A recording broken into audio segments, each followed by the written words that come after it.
All right, there we go.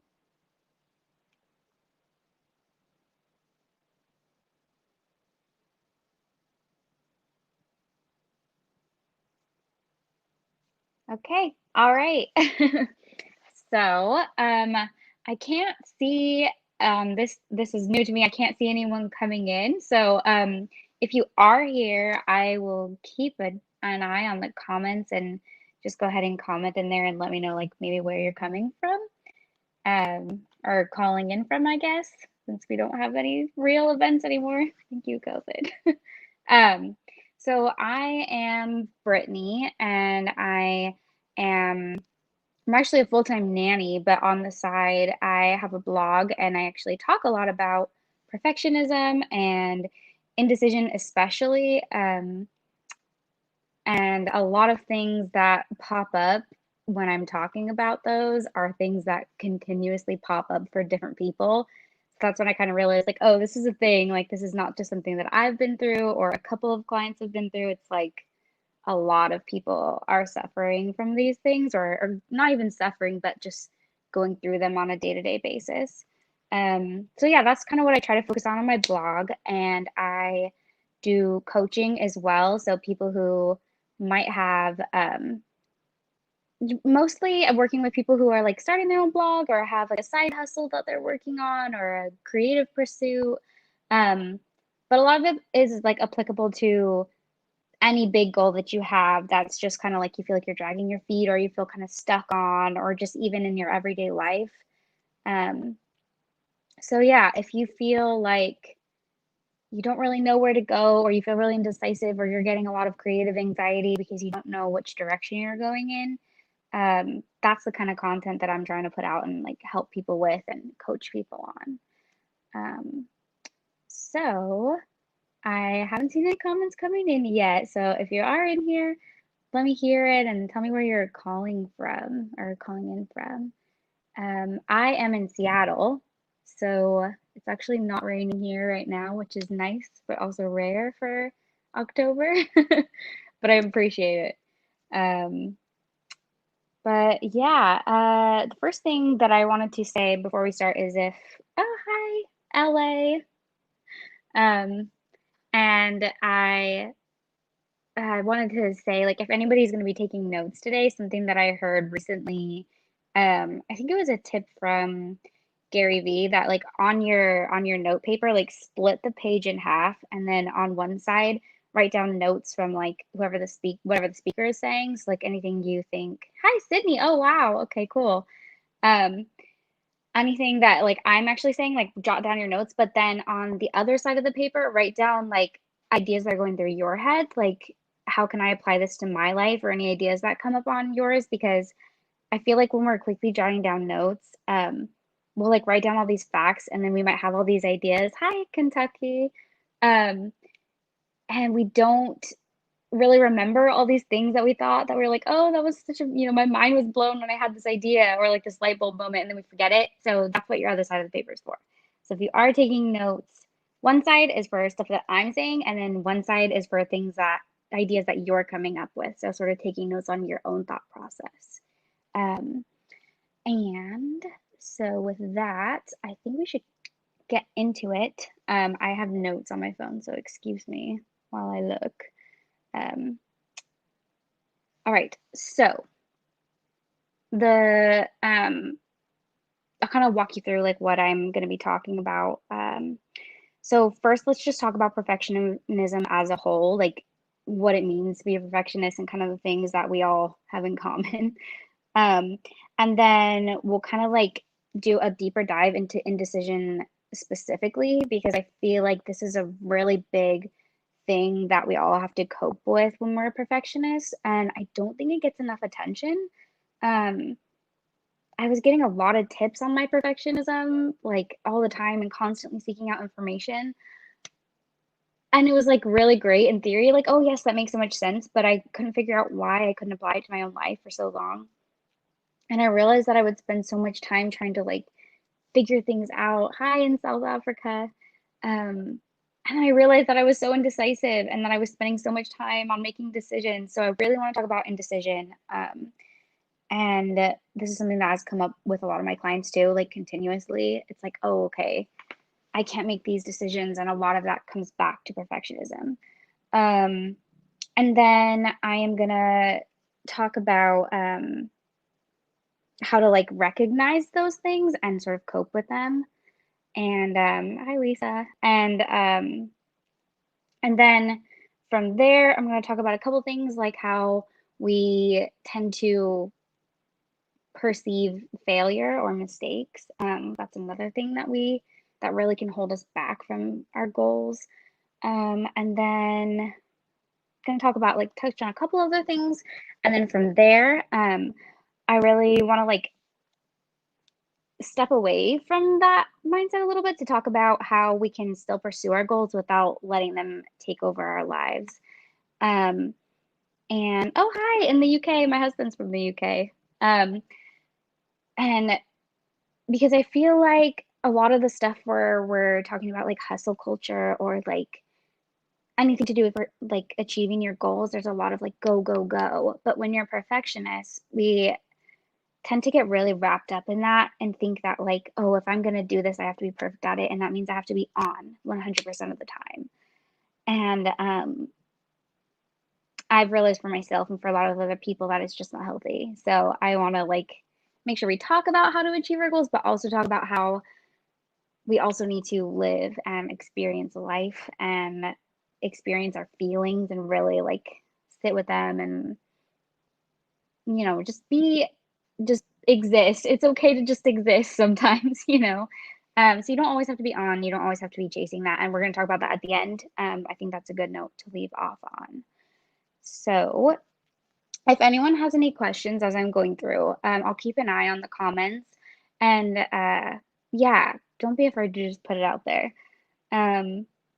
Okay, so first of all, let's talk about what it means to be a perfectionist. And probably a lot of us here, if you are a perfectionist, you might already know this stuff, but some people don't know that they're perfectionists. So let's just talk about a couple of them.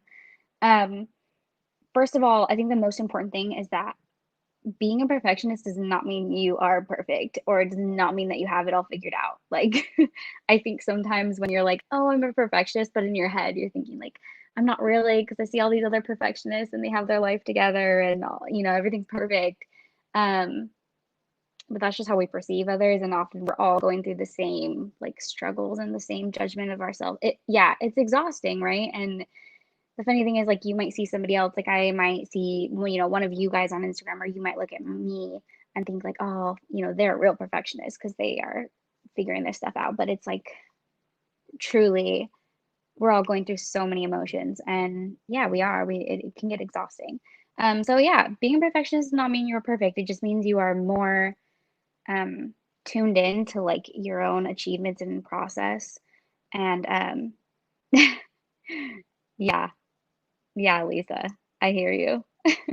Um, and so the other thing that I wanted to say is that oftentimes we tend to think, and this is like one of the biggest things, like the biggest signs of maybe being a perfectionist, you think in terms of all or nothing.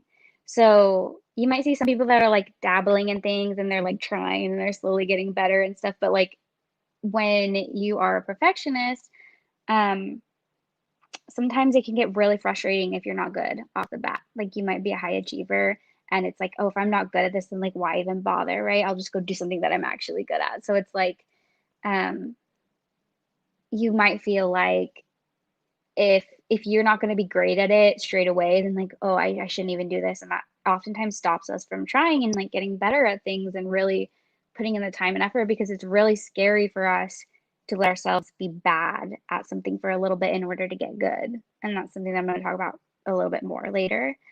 And that leads me to the fact that we often procrastinate on things because we're so scared of not being good enough that we'll put it off and put it off and put it off, until it's like the final deadline and it's like crunch time and we're like, okay, now I don't have a choice and I have to do it. So procrastinating is definitely a big thing. I'm going to talk about that more too. Basically, I'll tie it all up into is something that I heard on a podcast. and they said that, like, I'm not a rough draft person. And I don't know if any of you guys relate to that, but I really did because I always loved English class when I was in school, and I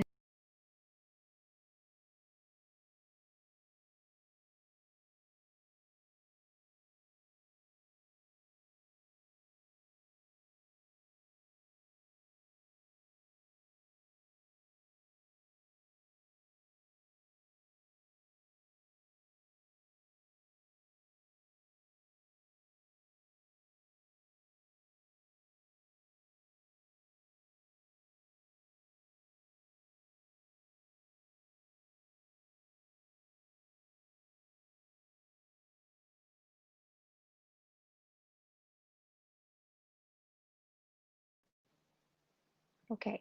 Can everyone hear me and see me? Are we good? We're back in? Okay. I'm getting comments, so I'm gonna think we're okay. Hello, in Guam. All right. I don't know where it cut off, but all right, I'm gonna just jump back in sort of where I was. Um, yeah, so I was talking about not being a rough draft person. Oftentimes, when you're a perfectionist, you don't think you can have any rough drafts and don't really accept that having rough drafts or being bad at something in the beginning is part of the process. Um, so, yeah, we're going to talk about that more too. Um, so, let's just really dive into indecision because, like I said, I think it doesn't get talked about enough. One thing that really brought it to my attention was how much time I was spending trying to make decisions on things, even really, really little things. And not just that I was spending a lot of time on it, but that I was exhausting myself trying to make decisions that maybe even some that were like pretty insignificant, like what color do I choose? And I realized I was like that since I was a kid. And the reason why is because I was always really afraid of making um, making the wrong decision. Like, if I choose the blue one, but then what if I need to choose the red one and the blue one's the wrong decision? You know what I mean? And so when it comes to like having goals or, maybe making a career change or, having a boyfriend or having, whether or not you want to have kids, like big decisions too, it can be so, so exhausting when you're spending so much energy on these little decisions, you don't have any left over to make these big decisions. Um, so I I was recommended to read a book, and the book that I would recommend to you guys, it's called The Paradox of Choice. It's by Barry Schwartz. So I'll show it to you guys. I have it right here. Um, the book itself is kind of dry. I'm not gonna lie to you.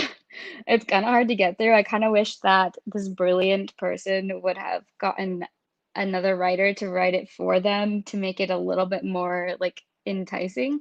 Um, but the information was really good, so I still recommend it to people, and I've recommended it to every single one of my clients because indecision always pops up for them. Um, but I'll just kind of summarize really quick for you guys. Like the thing that stood out to me the most is so he talks about like two different kinds of people. There's satisficers and maximizers. And I think perfectionists tend to be maximizers. So if you're a maximizer, basically that means like you're always looking for the best choice. Like if there's 100 choices available to you, like you're gonna look at every single one of those 100 choices until you think you found the best one. So maybe think about like when you go shopping and you're like, I need a shirt, but you look at every single shirt because you're like, oh, well, what if there's one better or cheaper or like, you want the best one. Satisficer knows what they want and they walk into the store and they're like, oh yeah, this is a good price. This is a good fit. It's the right color. And then they go buy it. That's my husband. That's like a lot of people when I go shopping with them. Okay, well, when I go shopping with my husband, he gets so annoyed because I'm like, oh no, well, what if this or that? So yeah, I'm a maximizer. He's a satisficer. Maybe put in the comments like what you think you are, but I think perfectionists tend to be maximizers for sure. Um, and the interesting thing that we talk about, or that he talks about in the book, is maximizers, like when they were doing different polls or different like research and experiments and stuff, they found that people who were tended towards more of the maximizer had like a less quality experiences and less quality experience of life because there are, let's see, they have more anxiety and stress because they're always worried about like the choices that they have to make. And then when they do finally make a decision, they have more regret because they're wondering if they could have had a better choice. And on top of that, um, they're really like their energy is so depleted. Yeah, Lisa says maximizer. They're so depleted because they've spent so much energy on like trying to make these choices and stuff, and then they're not even, like they maybe they found the best choice, but they're not even super excited about it because they just don't have any energy left.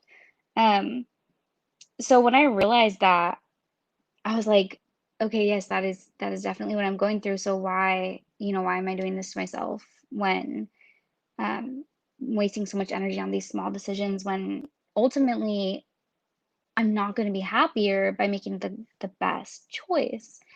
Um, so that was something that really opened my eyes to it. And I started thinking, okay, this is something that I actually have to start working on.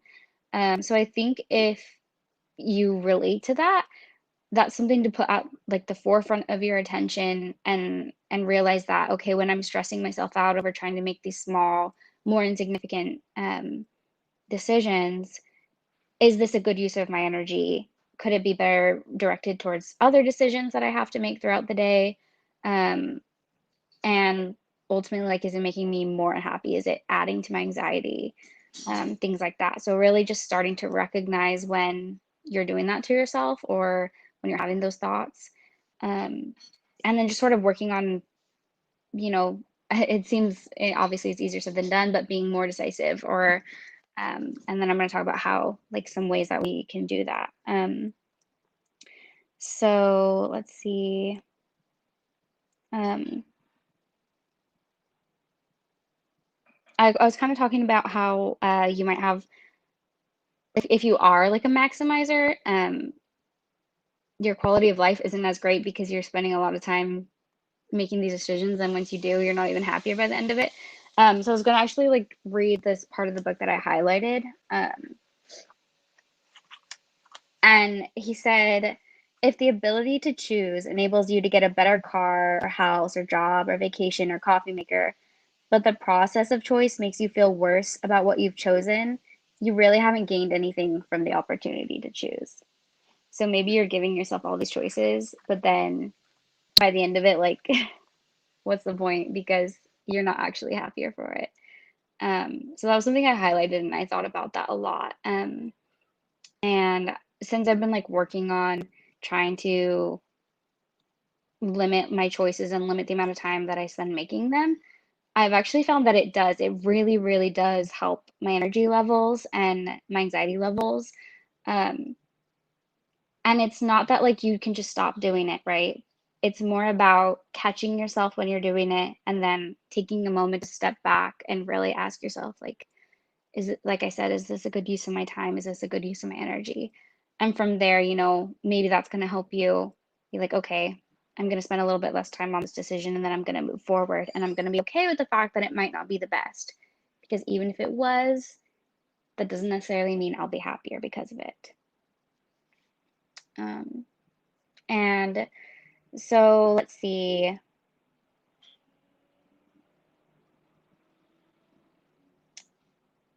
Let's talk about some tips. So I wrote down a couple of tips to be more decisive.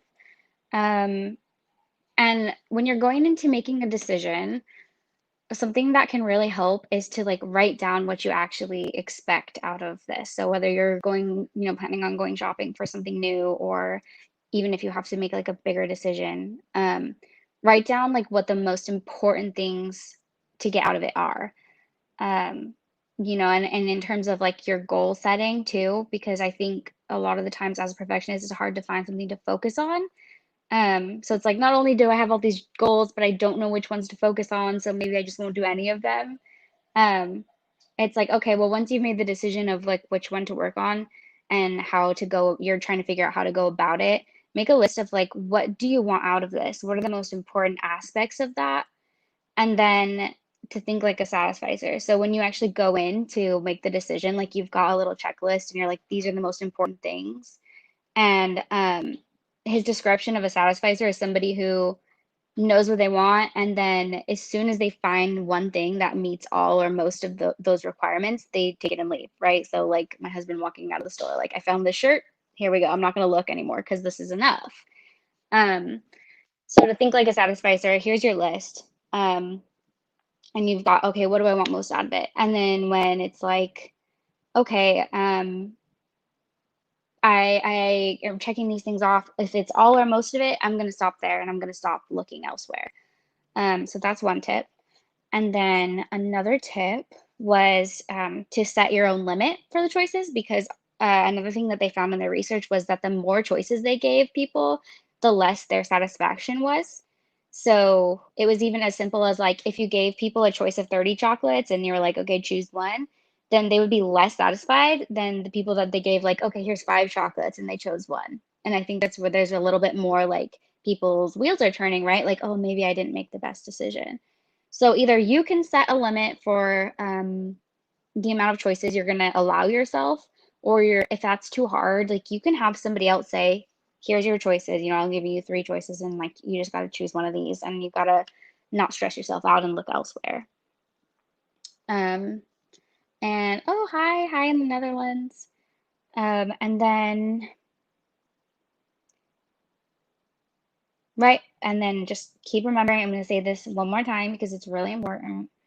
Remind yourself that seeking the best and sometimes getting it doesn't always mean that you'll be happier or more satisfied. In fact, it usually doesn't. So really, really keep that in mind and just drill that in there and write it down and do whatever you have to do to keep reminding yourself that, exhausting yourself it's not worth it. And then, so I'm going to wrap it up on decision and I'm just like leave you with that a little bit. But I think it's really, really important to work on that as a perfectionist. I think when you get that part of it, you're going to save yourself so much time and so much energy. So really, really focus on the indecision aspect of it. And then I'm going to shift it a little bit and start talking about our perception of failure. And I'm going to like just touch on that really lightly. And it kind of relates to indecision because sometimes we're so indecisive because we are, like I said, we're worried that we're going to make the wrong decision or we're going to, that's going to be a mistake. Failure is not a negative thing. That sounds like a really dirty word. Sounds like something that's really bad. Like if you did bad in class, it was like, oh, I got a bad grade. Or, if you made a mistake, it was like, oh, well, I'm not good at this. But that's not the truth. And I think there's a lot of unlearning we have to do around failure and mistakes. And when it comes to working towards our goals, we really have to change our perception away from this negative thing into a necessary thing. I have had a fear of failure and making mistakes as a perfectionist because you want to do things perfectly, you want to do them right the first time, and because we are all or nothing, instead of like working through that and being okay with it, I just wouldn't do anything. I just wouldn't make changes. I would stay stuck because it was better than putting myself out there and then failing and then thinking I wasn't good enough. But like I said, failure is not a bad thing, or fails or mistakes or whatever you want to call it. Maybe change the word because we see it as such a dirty word. Maybe find a new word for it and keep that for yourself. Um, it's not a bad thing, it's a necessary thing because you have to make mistakes in order to get better. And yes, there are some people who are magically good at things and they take it up and they're amazing, but that's very, very, very rare. And often when you see successful people, it seems like they were successful overnight, whatever it is, if it's, them losing weight or if it's them getting healthy or if it's them making $1 million. You see that as overnight, but really they have years and years and years of making mistakes behind them. And we don't see those things. So it's important to remind yourself that, everybody that you see around you that's successful, has made so many mistakes, and the reason that they're now successful is because they accepted those mistakes as part of the process and is not of, a sign that they're not worthy or not good enough. They didn't let those things stop them. So I really want you to do work on seeing failure as part of the journey forward. It's part of the road. It's not a detour. You're not falling off of something. You're not falling off a wagon. You're not falling off of the road. You are on the right path. So you should see that as evidence that you are taking steps forward. Um, and as far as making wrong choices, um, that's also not true. You can sit there and it's like, okay, I've got 100 things before me and I don't want to choose the wrong thing. And you can stay stuck in that position and keep wondering. Or you can try things and see, does this work? No. Okay, well, now you've tried that, you know it's not going to work. And now you've only got 99 things, 99 options. And then you try the next one, and so on and so on and so on. So again, making wrong decisions is just part of that journey. It's not the wrong road, it's not the wrong path. It's part of it and it's necessary. So if you want to be successful in achieving your goals and working through your perfectionism instead of letting it, hold you back, you have to make mistakes and you have to learn from them, and you have to make wrong decisions sometimes and then pivot. You gotta, make, okay, well, now I know this, so now I can move forward. It's all a part of moving forward. So just reminding yourself of that is going to be so helpful when you feel frozen and you're getting those anxieties about, well, what do I do next? Or where do I start? Just start somewhere. Just start with something. And if that doesn't work, then now you know that's not going to work and you can move on to another decision. So really keep that in mind and really stop thinking of, I don't want to say stop because it's not that easy, but start unlearning this belief that failure or that wrong decisions are bad or negative things. They're not negative things, they're necessary things. Um, and then let's see. Another thing that I wanted to touch on, um, yes, Lisa says it hurts when it happens, especially if it's constantly happening. Yes, it does. It really does. And I agree with you so much. And it does hurt. And a lot of that is wound up in the mindset that we have, that and if you are struggling with perfectionism, then when you do fail, it hurts because often, you have a high achiever mindset where if I'm not doing it perfectly, then that means I'm just not good enough. Or like I said, there's a negative connotation with it. And yeah, I think focusing less on, your outcomes and focusing more on your mindset towards what that means for what you're doing, right? Because when you are making missteps and you're learning from them, that shows that you're moving forward. So that's a good thing. That's a positive thing that you're taking steps forward and learning from these setbacks. Um, and of course, it's hard not to see it as evidence that we're not good enough. Uh, but really, like I said, try to focus less on the outcomes that you're receiving as you try and focus more on your mindset around them and really, really focusing on those. Oh, okay. People's action that hurts. Yes. Yeah. I feel you there. The thing about that is, oh, it's so hard, but we cannot control what those people are doing. And as a perfectionist, that's really hard when we have things in our lives that we can't control. Actually, my word for the year, I heard on a podcast, somebody was like, "Oh, I have a word for the year." And like one of the first things that popped up in my head was surrender. As perfectionists, we tend to like to be in control because we're so worried about things going wrong. Um, and I think sitting with certain things that we can't control and allowing our emotions to be there about them and allowing them and allowing ourselves to feel them and to appreciate them and to appreciate that they're valid, and then to, you know, take a step back and also remind ourselves that that's something that unfortunately we can't control, and that that's okay, because we can't expect ourselves to control everything. And, we can't expect others to always act or react the way that we want them to. And that's such a hard truth to come to. But it's definitely something to think about.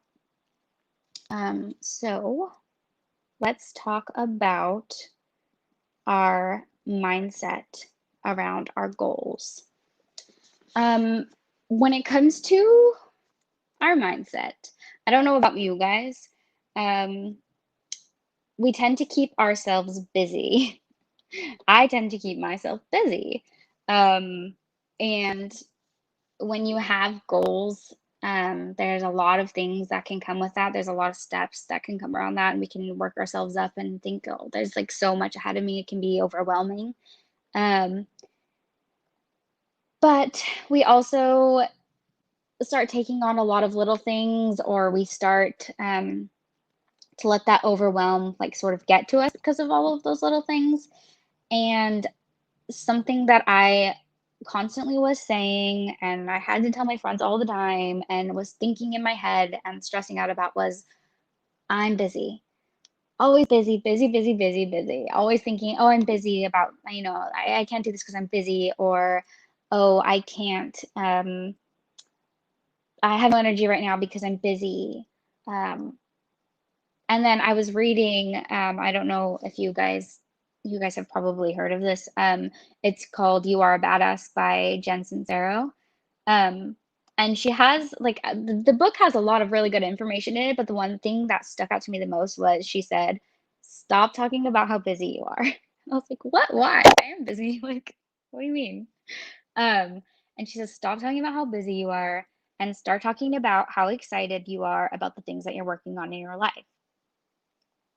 Because when we choose to work on different things and different aspects of our lives, sometimes we lose sight of why we're working on those things, and why they matter to us. And when we lose sight of that, then it becomes like this endless hamster wheel, or this really, really overwhelming, list of things that we have to do. Um, and even though things, like our goals in our lives and the things that we're working on and our self improvement or whatever it is, sometimes it's not fun and it's not exciting. But I think what she meant was there's a reason why you're working on those things. And those reasons are things to be excited about and things to be, to keep you motivated. So when you're constantly saying, I'm busy, it's kind of like things are being done unto you and you don't have control over it, or if it's just too much or it's too overwhelming and you lose sight of, wait, why do I want this in the first place? Whereas if you're like talking to people and you're like, these are the things I'm working on and this is why I'm excited about it. It helps to like keep a positive mindset about that. And when we're talking about things like mental health and things that are a lot tougher than that, I think you should definitely should be talking to your friends about that and be very honest with your emotions and talking to whoever you need to talk to about that. I think this tip applies more to like your other goals in your life. But as far as, keeping your why in mind, even when it does come to your mental health, um, excited maybe isn't the best word for it, but it's remembering why it's important to you or what you're striving for. Um, it can be exciting when you think about, okay, well, when as I work on this and get better and, um, put in that time and effort and learning, um, here's the end goal that I want to get at. And why do I want to be there? And why am I excited about that? That's something to keep in mind as well. Um, yeah. If I don't keep busy and get distracted, I panic and get bad anxiety with aggression. Um, yes, that is something that I was keeping myself busy about too, is like anxiety. It's like if I'm not busy, I'm gonna really, really stress about whatever it is that I need to stress about or have anxiety about. And that became kind of an unhealthy coping mechanism. So I think catching myself when I was constantly saying that I was busy, instead of being really intentional with my words and my thoughts of, well, why am I busy? What am I working on? And why? And what am I spending my time on? is that aligning with my values? I think busy, the word as a whole, starts to become an umbrella for us. And instead of really sitting with what we're working on or what we're working through, we start to just say, I'm busy. And then that's kind of a way to like separate ourselves from the actual things, and our emotions around those.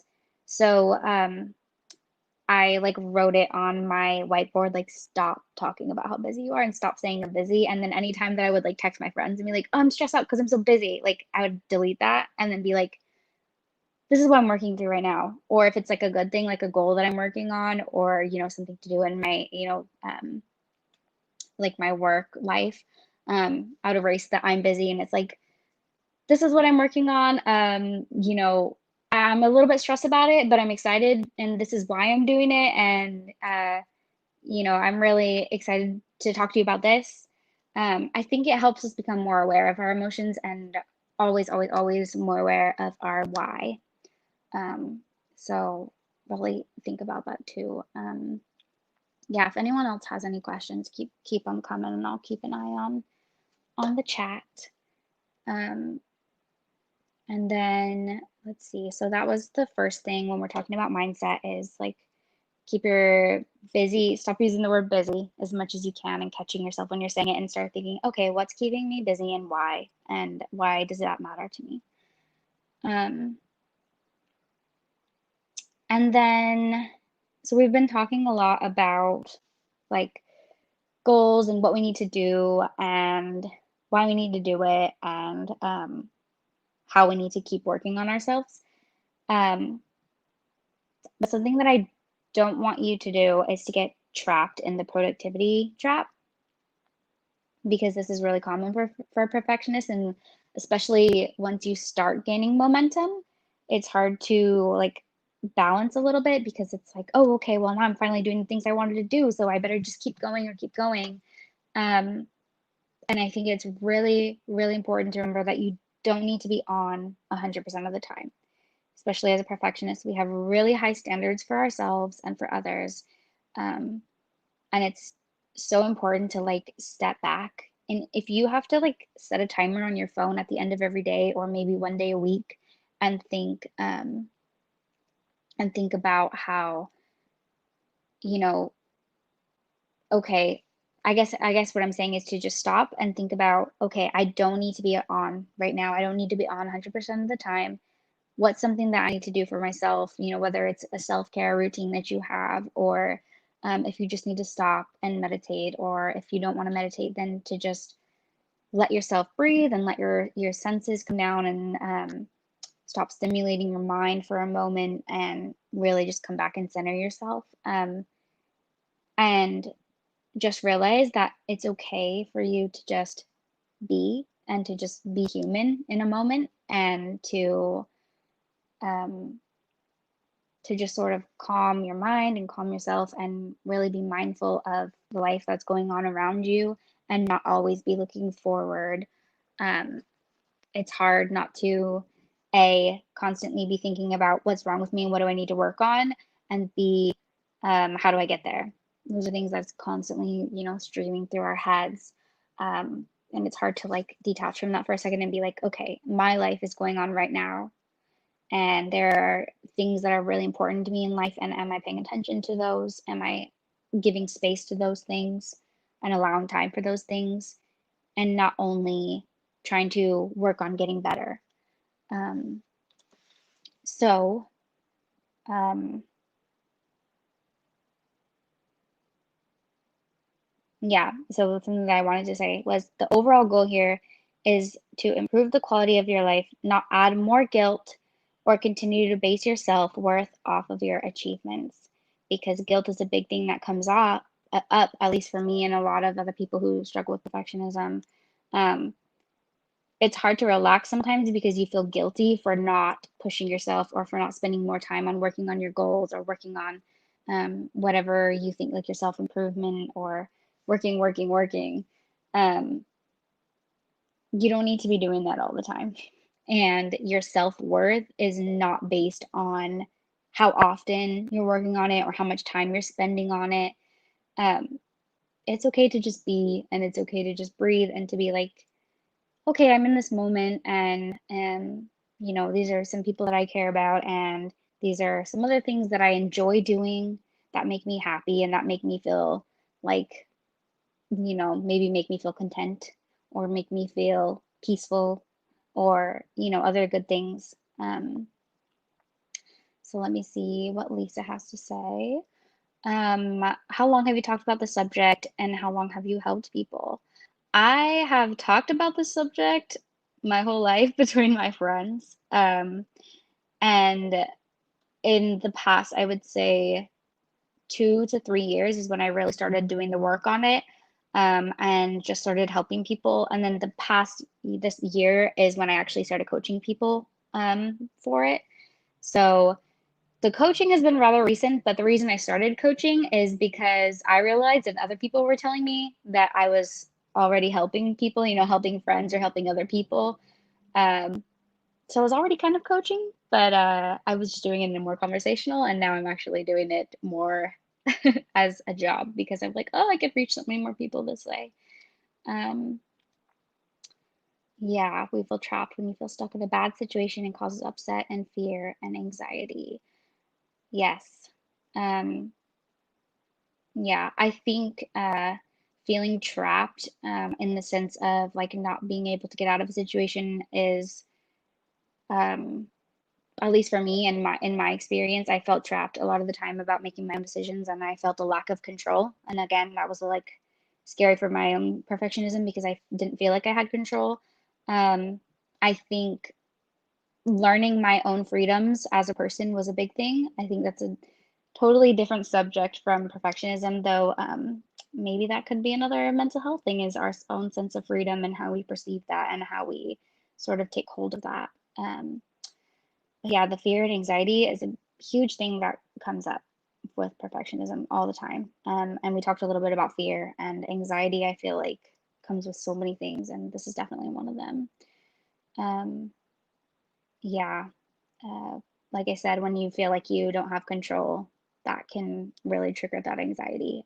So realizing when it's coming, and like I said, coming back to that word surrender and being like, this is what I can control and this is what I can't. And that really is stressful for me, and sitting with that feeling and acknowledging it. Um, and then also acknowledging that this is really stressful, but I can't control that. And that's okay that I can't control that. Um, What tips or advice would you give about control and perfectionism while struggling with chronic illnesses and not having control? Um, there's a lot of chronic illnesses, so I will speak from my own experience. When I was struggling with depression years ago, and I was also coping with perfectionism, it was really tough because like there's so much, there's so much depth to mental health, and there's so many layers to it. And I feel like perfectionism is one that is so much more surface level than actually like depression or so many other things. And when you have those things together, it's kind of like the perfect storm because it's like I don't have control, but this is really triggering for me, but I don't have control, but I have so much anxiety that I don't. Um, and I think doing everything you can to work with the chronic illness first, but also allowing for your feelings when it comes to things like perfectionism. And like I said, working on those things like your fear of failure. That's a big thing with depression, when you're trying to find solutions and you're constantly trying to feel better, realizing that, maybe if you try a new medication or you try a new tactic, and it's not working, reminding yourself, okay, this is part of the process and it's okay. It doesn't mean, my self-worth is not based on whether or not this is working right away. And then so that fear of failure, that comes back to perfectionism, but keeping that in mind while you're working on your goals. I mean, excuse me, while you're working with your mental health. Um, yeah, just keeping that at the forefront of your mind, but always, always, always make your mental health your number one priority. Um, Lisa says, getting help with errands and it helps. Yeah, that probably helps a lot with anxiety. I know a lot of people, when it comes to social anxiety, having to do those things can be really stressful. Um, So yeah, I just want to say one more thing. If you have any last questions, go ahead and pop them in. And I'm gonna wrap up just by saying, by talking about purpose versus productivity. Something that I have been recently doing and I have recommended to my clients is, first of all, let me explain it a little bit when it comes to productivity and guilt. When I was not on 100% of the time, I was feeling a lot of guilt for it. And I was finding that I actually, like, even if I would give myself time to relax, I was not actually relaxing because I was too busy feeling guilty about not being productive. And that was causing me a lot of anxiety.